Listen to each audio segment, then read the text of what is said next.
स्वर्ग सुमन के सभी प्रिय श्रोताओं को प्रभु यीशु मसीह के नाम में सलाम। प्रिय श्रोताओं, प्रभु को धन्यवाद देते हैं कि आज फिर से एक बार प्रभु की महान उपस्थिति में प्रभु के पवित्र वचनों को ध्यान और मनन करने का एक समय प्रभु ने हमें दिया है और हम प्रभु को ऊंचा उठाते हैं, उसके नाम की बढ़ाई करते हैं कि हम विश्वास करते हुए कि हम एक दूसरों से दूर क्यों न हो, मगर उसकी रहमदिल नज़रों में हम सुरक्षित हैं। आज का विषय भी ऐसे कुछ हमने ध्यान और मनन के लिए चुन लिया है। इब्रानियों की पत्री और उसके 11 अध्याय के पहले वचन में लिखा है कि अब विश्वास आशा की हुई वस्तुओं का निश्चय और अनदेखी वस्तुओं का प्रमाण है। देखिए, हम आशा करते हैं, हम हमेशा कहते हैं कि हम आशा करते हैं कि हम सुरक्षित हैं, जहाँ कहीं पर भी है प्रभु के रहमदिल नज़रों में हम सुरक्षित हैं। विश्वास भी करते हैं। प्रिय श्रोताओं, ठीक वचन यही कहता है कि हम आशा करते हैं, मगर ऐसे बातों का आशा करते हैं जो हमें दिखाई नहीं देती है। मगर ये आशा करना और इस प्रकार का विश्वास और भरोसा रखना, ये केवल प्रभु के वचनों के द्वारा ही हो सकता है। और प्रभु का वचन ही हमें आशा करने के लिए, विश्वास धरने के लिए सहायता करता है। प्रभु का वचन हमें सिखाता है कि हमें विश्वास करना चाहिए। प्रभु के वचनों में, हम पवित्र शास्त्र में लिखा हुआ है कि प्रभु के भविष्यवक्ताएं, प्रभु के चुने हुए दास, और प्रभु के वचनों में हमने बहुत सारे ऐसे प्रभु के अभिषिक्तों को सुना है, उनके कार्यों को हमने सुना है, हमने पढ़ लिया है कि उन्होंने विश्वास किया है और वो विश्वास के जरिए प्रभु के पवित्र वचनों के हकदार और भागी हुए हैं। उन्होंने विश्वास किया और प्रभु के वचनों का प्रतिफल उनको मिला, क्योंकि प्रभु जो कहता है वो झूठ नहीं कहता। प्रभु ने कह दिया, उन्होंने उस पर विश्वास किया। प्रभु की स्तुति हो कि हमारे विश्वास के पिता अब्राहम के विषय में बाइबल में लिखा है कि उन्होंने विश्वास किया, मगर विश्वास सिर्फ करने से नहीं है, विश्वास को कृति में भी लाना है। आगे लिखा है कि हम जो विश्वास करते हैं वो अनदेखी वस्तुओं के बारे में एक प्रमाण है कि हम निश्चय उसके ऊपर क्या करते हैं, जानते हैं कि वो बात वहाँ पर है, वो वस्तु वहाँ पर है। आगे लिखा है याकूब की पत्री में, अगर हम इस बात को और भी गहराई में पढ़ते हैं तो दूसरे अध्याय में लिखा हुआ है कि हे मेरे भाइयों, यदि कोई कहे कि मुझे विश्वास है पर वह कर्म न करता, तो इससे क्या लाभ है? हाँ, विश्वास करते हो मगर काम नहीं करते हो।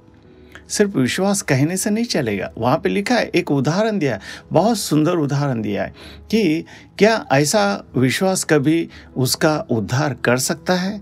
यानी ऐसे विश्वास से कोई काम हो सकता है, कोई फल प्राप्ति हो सकती है? एक सुंदर उदाहरण के जरिए ये बात समझाई है।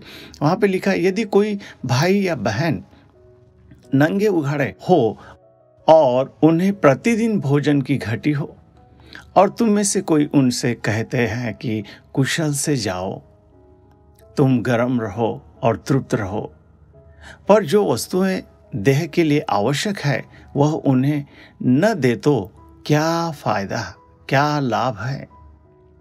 हाँ, इसका मतलब हम बोलते तो है मगर हमें वो करना भी है। अगर हमारी उस प्रकार की प्रभु ने हमें दी हुई अनुग्रह दया कृपा में हमारे पास वो सब कुछ वस्तुएं हैं तो हम दे भी सकते हैं, क्योंकि सिर्फ हमने बोल दिया तो इतना काफ़ी नहीं है, हम बोलना भी है और हमने कृति भी करना है। नहीं तो आप जाओ और हम विश्वास करते हैं और आप अच्छे रहो, आप सुखी रहो, आप शांति में रहो। प्रभु का वचन बहुत सुंदर रीति से आपके साथ और मेरे साथ बात करता है। ऐसे हम कह सकते हैं, किसी के विषय में हम सांत्वना के शब्द बोल सकते हैं, मगर हमारे पास अगर उस प्रकार का देना भी अगर संभव है तो हम उनको उस प्रकार की वस्तुएं, उस प्रकार का मदद हम उनको दे सकते हैं, क्योंकि ये हमारा विश्वास हम कृति में लाते हैं तो ही वो फायदा है, तो ही उसका लाभ है। आगे लिखा है वैसे ही विश्वास भी यदि कर्म सहित न हो तो अपने स्वभाव में मरा हुआ है। हाँ, यानी विश्वास के साथ कर्मों की जोड़ होना चाहिए। आगे लिखा है, वरन कोई कह सकता है मुझे विश्वास है और मैं कर्म करता हूँ, तो अपना विश्वास मुझे कर्म के बिना तो दिखा, और मैं अपना विश्वास अपने कर्मों के द्वारा तुझे दिखाऊंगा। तुझे विश्वास है कि एक ही परमेश्वर है, तो तू अच्छा करता है। दुष्ट आत्मा भी उस प्रकार का विश्वास करते हैं। देखिए, बहुत सुंदर बात लिखी हुई प्रभु के वचनों में कि दुष्ट आत्माएं भी विश्वास करते हैं, मगर कुछ फर्क है उनके विश्वास करने में और हमारे विश्वास करने में कुछ फर्क है। बाइबल में लिखा है, दुष्ट आत्मा भी विश्वास रखते हैं और थरथराते हैं। ये एक बात उनके अंदर बहुत खास है। हम कितना थरथराते हैं, अब ये हमें जानते हैं, ये हमें मालूम है कि प्रभु के वचनों के ऊपर हम विश्वास करते हैं तो हम कितने थरथराते हैं, ये हम ही जानते हैं। बाइबल में लिखा है कि दुष्ट आत्माएं भी विश्वास करते हैं मगर वो थरथराते भी है।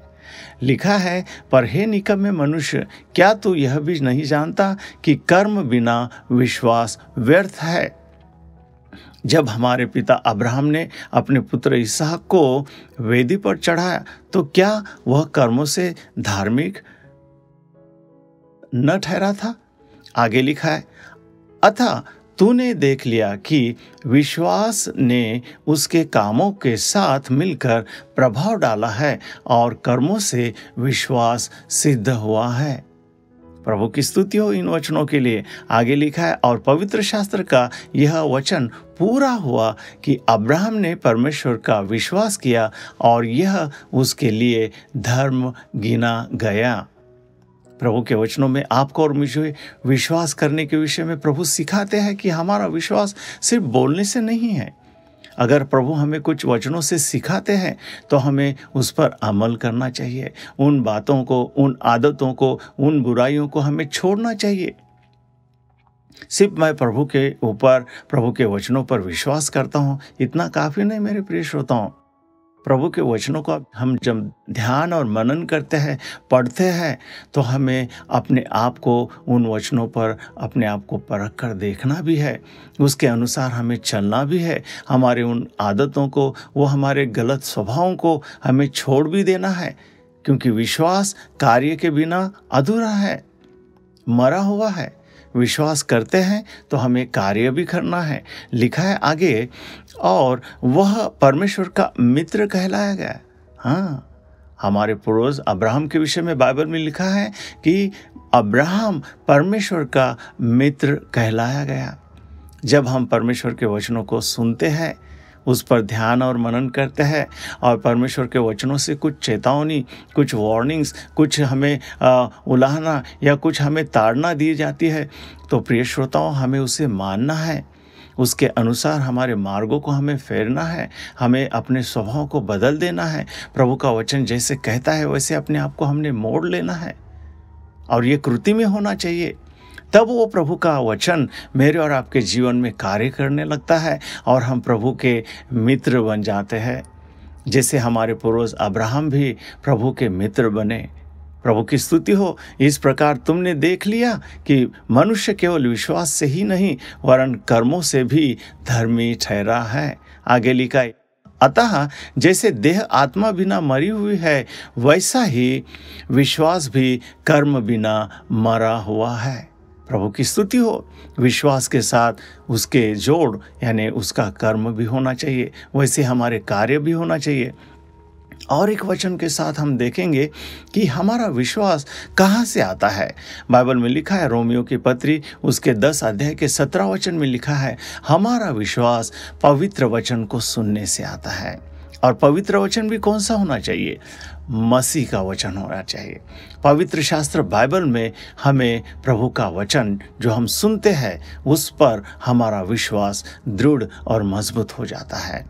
प्रभु के वचनों में हमें एक अच्छी सीख, अच्छा समझ मिलता है। पवित्र शास्त्र हमें प्रभु के पवित्र बातों को सिखाता है, प्रभु के स्वभाव को हमें सिखाता है, क्योंकि हम प्रभु की संतान हैं, हम प्रभु के लोग हैं। जितने परमेश्वर के आत्मा के चलाए चलते हैं, पवित्र वचन में लिखा है कि हम परमेश्वर की संतान हैं, और परमेश्वर का वचन हमें उसके आत्मा के चलाए चलने के बारे में रोज़ और रोज़ प्रतिदिन हमें सिखाता है। प्रभु का वचन पवित्र है, प्रभु का वचन ताया हुआ है। प्रभु के वचनों में कोई भी ऐसी बात नहीं है कि जो झूठ है, और प्रभु झूठ कभी नहीं बोलता। प्रभु का वचन सच्चा है। आइए प्रिय श्रोताओं, आज हम एक निर्णय लेंगे कि हम परमेश्वर के वचन को जैसे सुनते हैं वैसे ही हम परमेश्वर के वचनों पर अमल करेंगे। परमेश्वर के वचनों पर हम चलना भी सीखेंगे, चलने के लिए हम शुरुआत भी करेंगे, और इसके द्वारा निश्चय हमारा जीवन प्रभु के साथ हमेशा हरा भरा, हमेशा आनंदित, उत्साहित, हमेशा चंगा भला, हमेशा आशीषित हो जाएगा, क्योंकि प्रभु का वचन हमें आशीषित करता है। प्रभु का वचन हमें सब बुराइयों से छुड़ाता है, आदतों से छुड़ाता है, बीमारियों से छुड़ाता है। प्रभु का वचन हमें एक अच्छी सीख देता है, हमें सीधे मार्ग से चलाता है। आइए हम प्रार्थना करेंगे, और प्रभु का वचन निश्चय आज हमें आशीषित कर रहा है। प्रभु की स्तुति करते हैं। प्रभु पिता यीशु मसीहा के नाम में आपके चरणों में आते हुए आज हम निर्णय लेते हैं कि आपका पवित्र वचन ताया हुआ है, और इस वचनों के अनुसार हम अपना जीवन बिताने के लिए अपने स्वभाव में, अपने चाल चलन में, अपने आदतों में हम बदल कर अपने पवित्र परमेश्वर के वचनों के अनुसार चलने का हम निर्णय लेते हैं। धन्यवाद करते हैं प्रभु पिता, अब्बा, पवित्र आत्मा, प्रभु यीशु मसीहा। अब्बा पिता, धन्यवाद करते हैं कि आज हमारे प्रिय श्रोताओं ने इन वचनों के द्वारा जो निर्णय लिया है, इसके द्वारा प्रभु आपके पवित्र वचनों ने उनको आशीषित कर दिया है। उनकी बीमारियां, उनकी कमी घटिया, उनके सब प्रकार के गंदी आदतें, सब प्रकार के बोझ हल्के हुए हैं, और उनका जीवन आशीषित हुआ है। प्रभु का वचन हमें आशीषित करता है। धन्यवाद के साथ हमने इस प्रार्थना में जो मांगा है वो हमें मिल गया है, प्रभु यीशु मसीहा के नाम में। आमीन, आमीन, आमीन।